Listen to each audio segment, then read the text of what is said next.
अगर बन सके जीवन में एक बार प्रयास करिएगा। अगर गुरुवार का प्रदोष पड़ जाए, कौन से वार का? गुरुवार का प्रदोष पड़ जाए, बृहस्पतिवार का यदि प्रदोष पड़ जाए तो प्रदोष के दिन, प्रदोष काल में, प्रदोष के दिन, प्रदोष काल में किसी शिवालय में जाएं, शंकर के मंदिर में जाएं, एक ही दिए के अंदर एक फूल बाती, कैसी बाती है? फूल बाती, और उसी दिए के अंदर एक लंबी बाती, दो बाती। कौन सी बाती हैं? जम के बोलो जरा। एक फूल बाती, एक लंबी बाती, दो बाती। एक ही दिए के अंदर फूल बाती, लंबी बाती दोनों रख लें। थोड़ा सा घृत की बातियां, तेल की बाती नहीं, घी की बाती रखें, और दोनों बातियां उसमें रखकर 3 बेलपत्र भगवान शंकर के मंदिर में लेकर जाएं। दिए को भी प्रज्वलित नहीं करना है।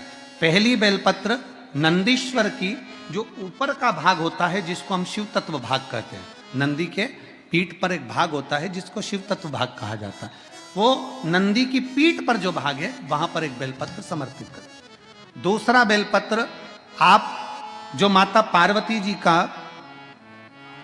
जैसे ये शिवलिंग है और ये गोल भाग है, ये माता पार्वती जी का हस्तकमल है, तो माता पार्वती जी का जो हस्तकमल है, इस हस्तकमल पर कहीं पर भी एक बेलपत्र आप समर्पित कर दें। और तीसरे नंबर की जो बेलपत्र है, तीसरे नंबर की जो बेलपत्र है वो भगवान शंकर पर समर्पित कर दें। जो दिया आप लेकर गए हो मंदिर में, उसी दिए को नंदी और महादेव इन दोनों को दर्शन कराते हुए अगर मंदिर के अंदर लगाने दें दिया तो ठीक है, ना लगाने दें तो दीप को बीच में बस स्पर्श कराकर भले बाहर जाकर लगा दो, पर प्रयास करो वो दीप, वैसे तो बीच में नंदी और शिव के मध्य में वो दिया स्पर्श होना चाहिए।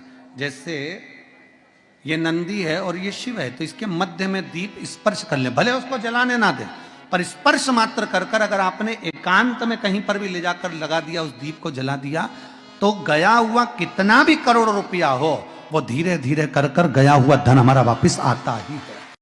कोई खाकर भी बैठ गया तो देगा जरूर, वो धन आएगा जरूर, कैसे भी आएगा, पर अपनी संपदा वापस। शिव तत्व की प्राप्ति हो, भगवान शंकर की प्राप्ति।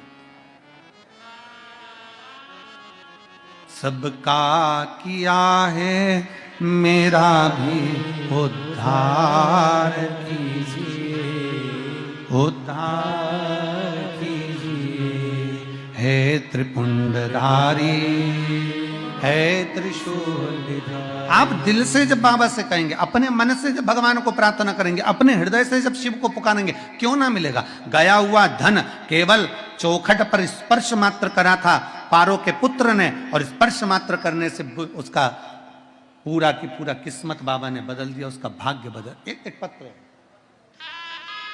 26 प्रदोष में से कोई भी प्रदोष का दिन हो, और प्रदोष काल में आप अपने घर से जल और एक हाथ में घी का भरा हुआ दीप लेकर जिस दिन शंकर के मंदिर में जाते हो, शंकर को जल चढ़ाकर हाथ का स्पर्श जलाधारी पर कर कर शिव मंदिर में दीप प्रज्वलित कर देते हो, 26 प्रदोष का पुण्य फल उसी क्षण। शिव कथा कहती है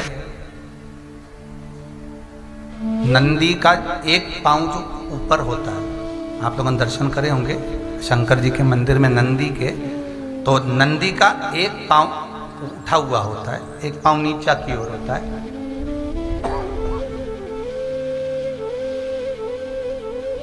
शिव पुराण की कथा कहती है, मान लो कोई हड्डी से जुड़ा हुआ रोग,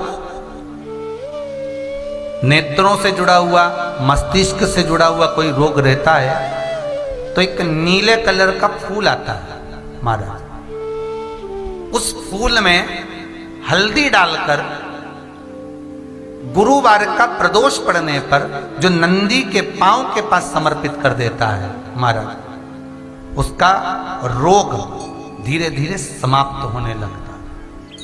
लिंग पुराण कहती है कि नंदीश्वर भगवान के सामने जो पुष्प समर्पित करा जाता है उसको, ये तो लिखा था स्कंद पुराण और शिव पुराण।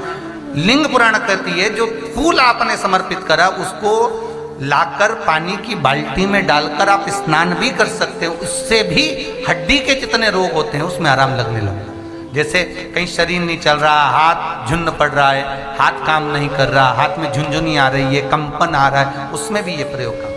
पर होना चाहिए बृहस्पतिवार की प्रदोष। कौन से वार की? बृहस्पतिवार, गुरुवार की प्रदोष। प्रदोष के दिन, प्रदोष काल में 2 जगह दिए लगाना प्रारंभ कर दो। पहला, बेलपत्री के वृक्ष के नीचे